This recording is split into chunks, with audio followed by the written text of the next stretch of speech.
स्वागत है दोस्तों आप सभी का हमारे इस YouTube channel future to you में। और आज जो हम टॉपिक लेके चल रहे हैं वो है हमारा क्लास 10th से है और ये है हमारा the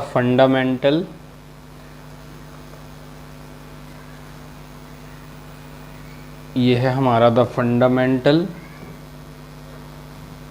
theorem of arithmetic.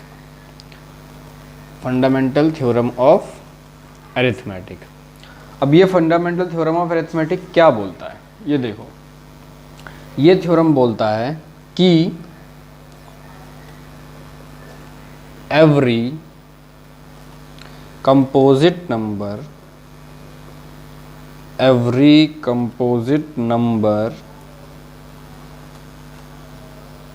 can be expressed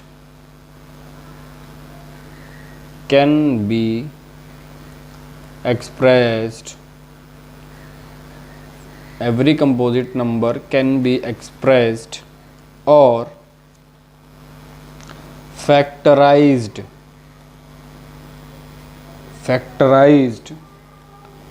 as a product of primes, and this factorization is unique apart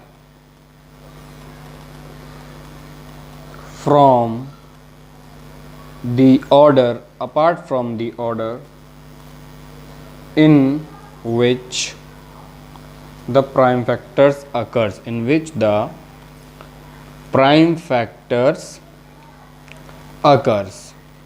ठीक है। ये क्या कहता है? एवरी कंपोजिट नंबर, कोई भी कंपोजिट नंबर हम उसको किस एक्सप्रेस कर सकते हैं। Every composite number can be expressed as a product of primes, मतलब किसी भी कंपोजिट नंबर को हम प्राइम नंबर्स के प्रोडक्ट में एक्सप्रेस कर सकते हैं। And this factorization is unique, और ये जो फैक्टराइजेशन होती है ये एक अनोखी फैक्टराइजेशन होती है apart from the order in which the prime factors occurs. ठीक है, देखो ये कुछ नहीं है, ये हमने 7th क्लास में भी पढ़ा है इसके बारे में और 5th में भी पढ़ा है। थोड़ा थोड़ा इसके हम पढ़ते चले जा रहे हैं। इसमें सिंपल सीधा करके दिखाते हैं इसको। इसके कुछ क्वेश्चंस को करके एक एग्जांपल मैं दिखाता हूँ आपको। जैसे कि हमको बोल दिया जाए कि LCM भी निकालना है और HCF भी निकालना है। किसका निकालना है भाई? हमको HCF और LCM दोनों 6 और 20 दोनों का निकाल के दिखाओ। सबसे पहला काम हम क्या करते थे? हम फैक्टराइज करते थे। देखो 6 को हम किस तरीके से लिखते हैं? 2 की पावर 1 गुणा 3 की पावर 1। और हम 20 को किस हिसाब से लिखेंगे? 20 को लिखेंगे हम 2 की power 2 into 2 into 5 into 2 into 2 into 5। ठीक है, 2 दूनी 4, 4 पन्ना 20। ठीक है, और इसको हम ऐसे भी लिखते हैं 2 की पावर 2 और 5। जब HCF की बारी आती थी, जब HCF निकालना होता था हमको 6 किसी भी चीज़ का, तो हम सबसे कम HCF जब निकालना होता था product of smallest power of each common prime factors in the number की प्रोडक्ट ऑफ स्मॉलेस्ट पावर, जो सबसे स्मॉलेस्ट पावर होती थी दोनों में से, उसको हम ले करते थे। जैसे देखो अब ये इसमें 5 है, इसमें भी 5 है, इसमें 5 है, इसमें नहीं है, इसमें 2 है, इसमें 2 बार है और इसमें 2 1 बार है। तो सबसे कम वाली पावर जो होगी, देखो 5 इसमें है तो ये तो ले ही नहीं सकते हम। अब 2 ले सकते हैं क्योंकि ये दोनों में है, तो 2 एक ही बार ले सकते हैं क्योंकि इसमें 2 बार है लेकिन इसमें 1 बार है, तो एक ही बार 2 ले सकते हैं। तो HCF इनका हो गया दोनों का 2। HCF क्या हो गया? इनका 2 हो गया। और LCM की जब बारी आती है, LCM की जब बारी आती थी तो हम कैसे करते थे कि सब में से सबसे बड़ी पावर लिया करते थे। देखो इन दोनों में 2 की पावर सबसे ज़्यादा किस में है? इसमें है, तो 2 की पावर 2 ले ली। अब 3 की पावर 1 यहाँ है तो हमने 3 की पावर 1 भी रख ली। अब 5 की पावर 1 यहाँ है तो 5 भी रख लिया। अब ये हो गया कितना? 2 दूनी 4, 4 तिया 12 और 12 पन्ना 60। ठीक है, तो LCM हो गया हमारा 60। ठीक है, इस तरीके से हम करते थे क्लास में, जब छोटे छोटे क्लासेस में। सेम डिट्टो वही करना है हमको। और एक छोटी सी चीज़ और हमने सीखी थी, जो थी हमारे पास, हमको एक फॉर्मूला दिया गया था कि LCM and HCF is equal to product of two numbers, ये हमने पढ़ा था, है ना। इस फॉर्मूले से हमने क्या करते थे कि हमको दो नंबर दिए जाते थे, या फिर चारों में से कोई एक टर्म गायब होता था और हम उसको निकालते थे, चाहे एलसीएम निकालने को बोले, एचसीएफ निकालने को बोले, प्रोडक्ट ऑफ टू नंबर्स, ये सब करके हम अपना निकाल लिया करते थे। तो इसी के साथ में देखो, ये जो एग्जाम्पल मैंने आपको ये जो एग्जाम्पल दिया, ये हमारा एग्जाम्पल नंबर 6 था। और इसके लिए हम एक एग्जाम्पल लेते हैं, एग्जाम्पल नंबर 7। देखो उसमें वो बोलता है कि दो नंबर हैं, फाइंड द HCF ऑफ 96। दो नंबर दे रखे हैं हमको, 96 और 404।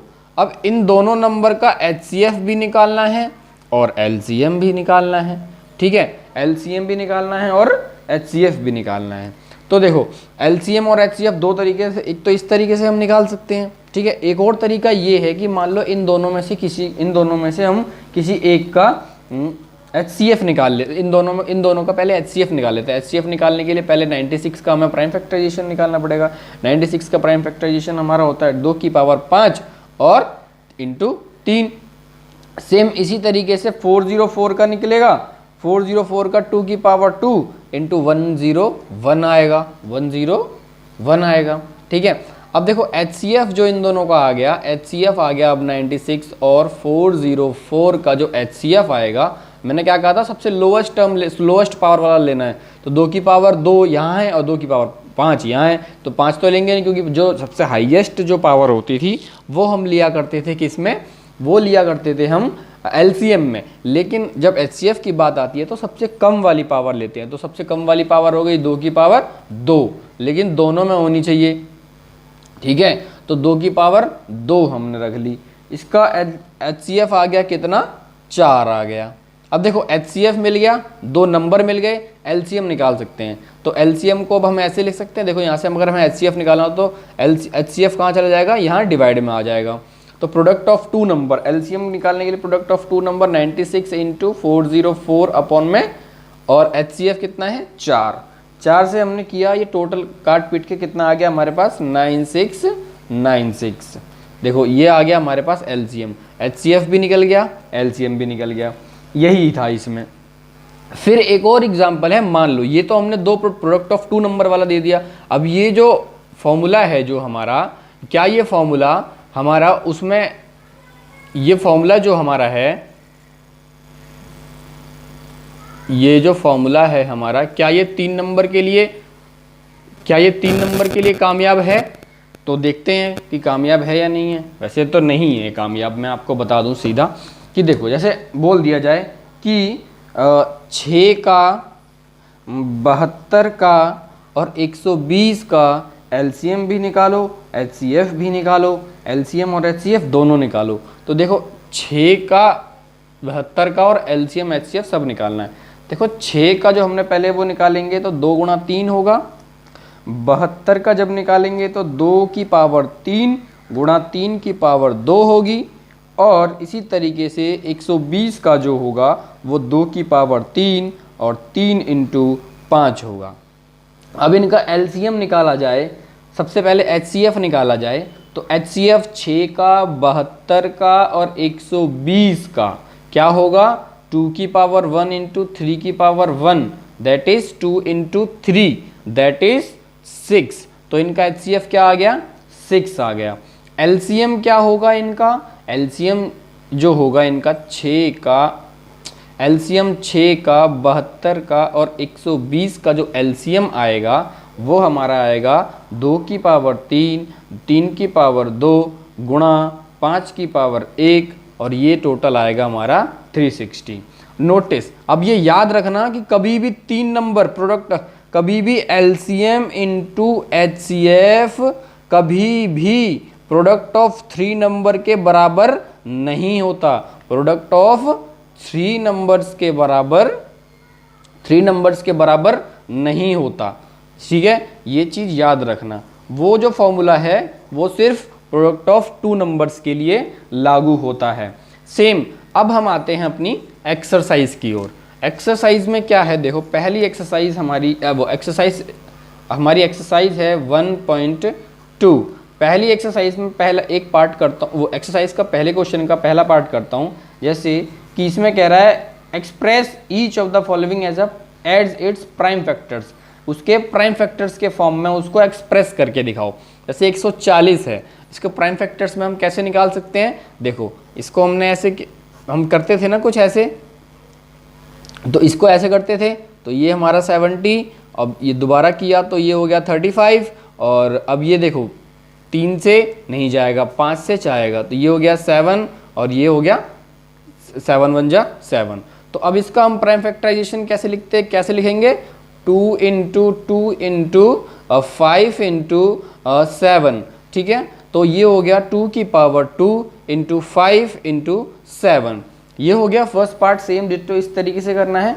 सेकंड पार्ट क्वेश्चन नंबर 2 का फर्स्ट पार्ट, 26 और 91 में एलसीएम और एचसीएफ दोनों निकालना है। Find the LCM and the HCF of following pairs of integers and verify the LCM and HCF. LCM into HCF is equal to product of two numbers, ठीक है। हमको verify भी करके दिखाना है। पहले तो हम देखो इसका एलसीएम और एचसीएफ निकालते हैं। तो देखो पहले 26 का हम करते हैं। देखो 26 में हम अगर इस तरीके से करते हैं तो 26 का क्या आएगा, 2 इंटू 13, 13 1 जा, ठीक है, ये हो गया 2 इंटू 13। अब 91 का किया जाए, यदि 91 का किया जाए तो देखो 9 + 1 10, ये 9 से तो जाएगा नहीं, ठीक है, और 9 ये जाएगा नहीं, और 13 के टेबल में ये जाएगा, 13 के टेबल में ये जाएगा, ये जाएगा 13 के टेबल में कितनी बार में, 7 बार में। तो फिर 7 1 जा 7। अब देखो इसका, अब ये इधर क्या होगा, ये हो जाएगा हमारा कितना 13 इंटू 7, ठीक है, इसका ये हो गया। अब देखो एचसीएफ के लिए एचसीएफ निकालना होगा जब इन दोनों का, तो क्या निकलेगा, सबसे स्मॉलेस्ट पावर वाला, दोनों में होनी चाहिए लेकिन वो, तो एचसीएफ क्या हो गया 13। अब एलसीएम की बारी यदि आएगी तो एलसीएम की बारी में हम क्या करेंगे कि देखो 2 की पावर 1 यहाँ भी है, और 13 भी लेंगे और 7 भी लेंगे। इन सबको मल्टीप्लाई करने के बाद जो भी आएगा, 13 2 26, 26 इंटू 7 कितना होता है, 26 इंटू 7 कितना होता है, 7 6 जा 42 और 7 2 जा 14, 14 प्लस 8 4 182, ये कितना हो गया हमारा 182। देखो ये हो गया हमारा कितना 182, 7 6 जा 42, 7 2 जा 14, 14 प्लस 4 18, तो ये हो गया 182। एलसीएम कितना आ गया 182। अब इसको हमें वेरीफाई भी करके दिखाना। देखो वेरीफाई मैं यहाँ पर करता हूँ, इसको वेरीफाई क्या करना, कैसे होगा, एलसीएम इंटू एचसीएफ, पहले तो हम निकाल लेते हैं, हम एलएचएस निकाल लेते हैं, ठीक है। एलएचएस एलसीएम को एचसीएफ से मल्टीप्लाई करना है, तो एलसीएम को एचसीएफ से यदि मल्टीप्लाई करना है तो हमको क्या करना पड़ेगा, 182 को 13 से मल्टीप्लाई करना होगा, 182 को 13 से करना होगा। और आरएचएस में क्या करना होगा, आरएचएस में प्रोडक्ट ऑफ टू नंबर्स होता है ना, product of two numbers, product of two numbers होता है। तो यहाँ पर हमें क्या करना है, 26 को 91 से मल्टीप्लाई करेंगे। तो देखो पहले इसको करते हैं, इसका तुम्हारा कितना आएगा, 182 को 13 से हमने मल्टीप्लाई किया तो ये तुम्हारा हो गया कितना, 182 इंटू 13 से मल्टीप्लाई किया हमने, 3 2 जा 6, 8 3 जा 24, 8 3 जा 24 और 3 1 जा 3 और ये 2 जुड़ गया 5, 2 1 जा 2, 8 1 जा 8, 8 2 1 जा 2, 8 1 जा 8 और 1 1 जा 1। ये हो गया तुम्हारा 4 + 4 और 4 + 2 6, 8 + 5 13 2। ये हमारा आ गया कितना, 2 3 6 4। और ध्यान से देखना, इसको जब हम मल्टीप्लाई करेंगे तब भी यही सेम आएगा। तो ये हो गया 2 3 6 4। जब ये दोनों सेम आ गया तो इसका मतलब ये क्या हो गया, ये हो गया वेरीफाइड। ये हो गया वेरीफाइड। ठीक है, नाउ फिर उसके बाद अगला जो हमारी एक्सरसाइज, अगला जो क्वेश्चंस हैं, देखो अगले जो हमारे क्वेश्चंस हैं वो हैं क्वेश्चन नंबर 3। देखो क्वेश्चन नंबर जो 3 है वो सेम हमारा एग्जाम्पल नंबर 8 की तरह है, एग्जाम्पल नंबर 8 की तरह है। इसको आप कर सकते हो आसानी से। और हमें फिर उसके बाद क्वेश्चन नंबर 4 है, क्वेश्चन नंबर 4 है गिवन HCF, ये LCM हमें फाइंड करना है। देखो 2 नंबर दे रहे, क्वेश्चन नंबर 4 देखो, क्वेश्चन नंबर 4, क्वेश्चन नंबर 4 कहता है कि HCF 306 और 657 का HCF दे रखा है 9, हमें LCM इनका ज्ञात करना है, मतलब कि इनका LCM हमको निकालना है। ठीक है, अब हमको एक फॉर्मूला याद है कि LCM into HCF is equal to product of two number, product of two number, हमको ये वाला फॉर्मूला याद है। अब LCM कितना है नहीं पता, कोई बात नहीं। HCF कितना है हमको पता है, HCF है हमारा कितना 9 है। ठीक है, प्रोडक्ट ऑफ टू नंबर, दो नंबर कौन से हैं 306 है और 657 है। अब LCM निकालने के लिए क्या होगा 306 और ये यहाँ और ये आ गया यहाँ। ठीक है, अब देखो 9 के टेबल में ये गया, कितनी बार में गया, ये गया 9 3 जा 27, 3 6 36, कितना हो गया 9 3 जा 27, 9 4 जा 36, ये हो गया 34। अब हमने इसको कर दिया मल्टीप्लाई।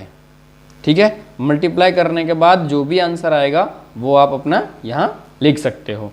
तो इस तरीके से हमने LCM भी निकाल लिया। और जो क्वेश्चन नंबर 4 है, जो क्वेश्चन नंबर 5 जो है हमारा, जो क्वेश्चन नंबर 5 है उसको अब हम करेंगे। तो हमारा क्वेश्चन नंबर है 5। देखो क्वेश्चन नंबर 5 कहता है कि चेक करके बताओ हमको क्या 6n कभी भी इसकी जो क्या 6n कभी भी एंड कर सकता है 0 से एंड कर सकता है। हमें ये पता प्रूव करके दिखाना है, हमें ये पता करना है कि क्या 6n एंड कर सकता है 0 से। तो ध्यान रखना कोई भी चीज़ 0 से तब एंड करेगी जब वो 5 से डिविजिबल होगी, जब वो 5 से डिविजिबल होगी। ठीक है, तो देखो इसको हम कैसे लिखेंगे, if the number 6n for any n where the end with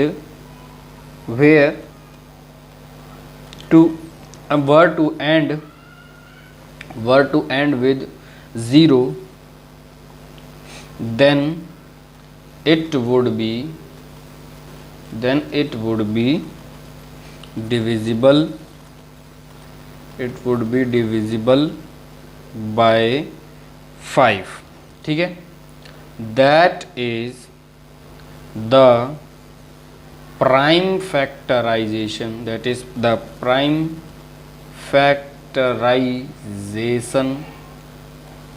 of 6n is equal, 6n would contain the prime 5। ठीक है, क्या लिखा, if the number 6n for any integer, कोई भी n इंटीजर के लिए कोई भी नंबर 6n जो है वो तभी एंड कर सकता है 0 से जब, वो तभी एंड कर सकता है 0 से जब then it would be divisible by 5। तो मतलब जब वो 5 से डिविजिबल करेगा, अगर वो 0 उसके एंड में आ रहा है तो वो 5 से डिविजिबल हो रहा होगा।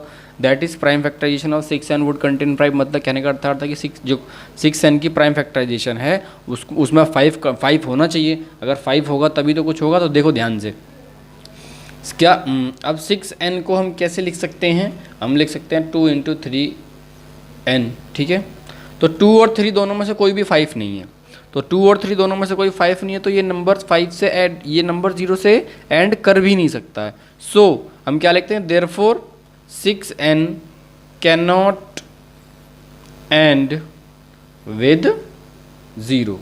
ठीक है, 6n कभी भी 0 से एंड नहीं कर सकता, 6n 0 से एंड कभी भी नहीं कर सकता। फिर देखो अगला क्वेश्चन हमारा पास हमारा जो आता है वो कहता है, अगला क्वेश्चन कह रहा है कि देखो वो कह रहा है कि हमें एक्सप्लेन वाई, कह रहा है explain why 7 into 11 into 13 plus 13 and और 7 गुणा 6 गुणा 5 गुणा 4 गुणा 3 गुणा 2 गुणा 1 जमा 5।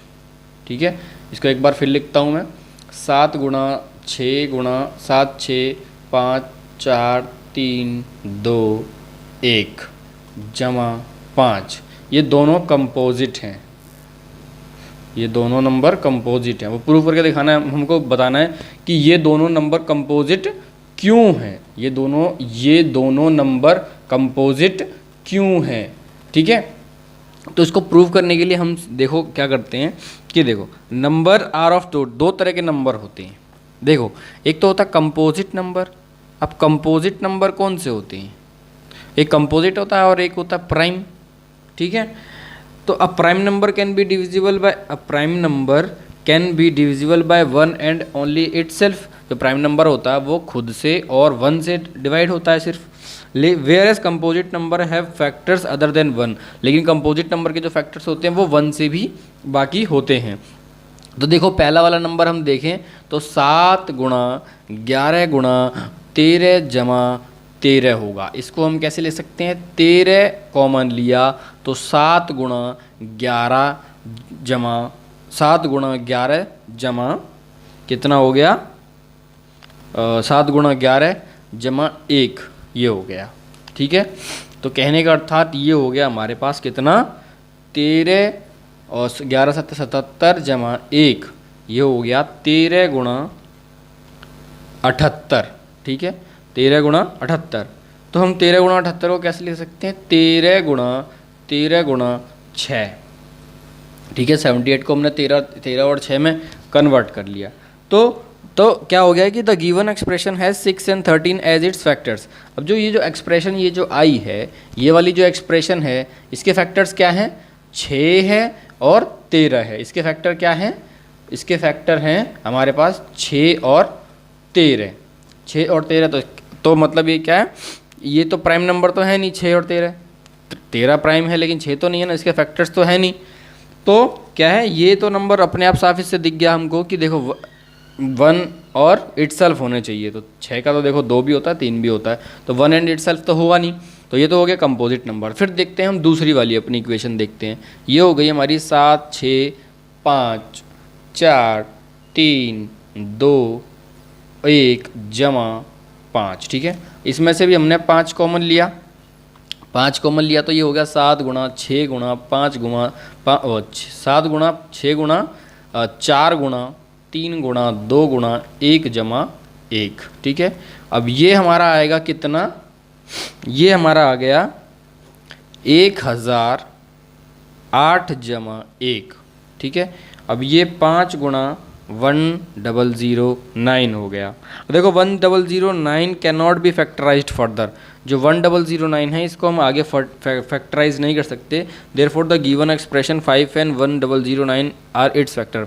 1009 को हम इसको आगे फैक्टराइज नहीं कर सकते, इसलिए इसके जो फैक्टर्स हो गए वो क्या हो गए, 5 और 9 हो गए। अब देखो 5 तो एक प्राइम नंबर मान भी सकते हैं, लेकिन 9 को तो नहीं मान सकते हम प्राइम नंबर, तो ये नंबर भी कंपोजिट हो गया है ना, ये भी कंपोजिट हो गया और ये भी कंपोजिट है, ये भी कंपोजिट है और ये भी कंपोजिट है, ये भी कंपोजिट और ये भी कंपोजिट।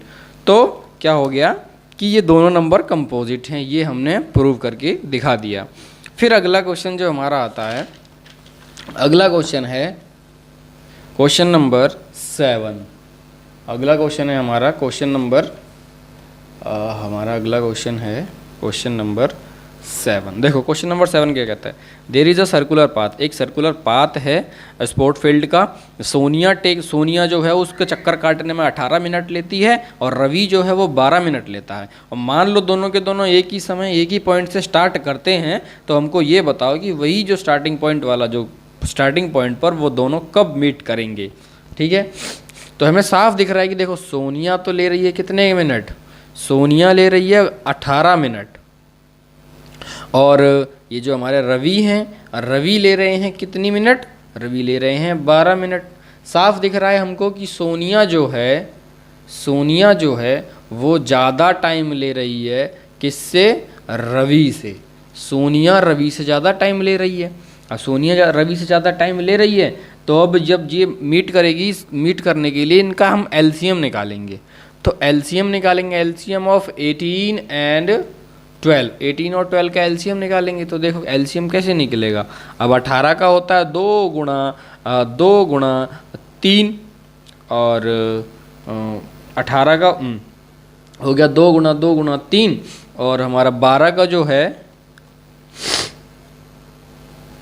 12 का हो गया 2 गुणा ये 18, तो 18 का हो गया 2 गुणा 3 जिसका हो गया 2 गुणा 3 की पावर 2 और 3 की पावर 2। तो 12 का हो गया 2 गुणा 3, इसका हो गया 2 गुणा 2 की पावर 2 और गुणा 3। इन दोनों का एलसीएम आ गया हमारा 3 की पावर 2 और इंटू 3 की पावर, तो इसका एलसीएम आया 36। तो 36 मिनट बाद रवि और सोनिया दोनों के दोनों स्टार्टिंग पॉइंट पर मिल जाएंगे। तो यही था हमारे इस टॉपिक, इस वाली एक्सरसाइज में।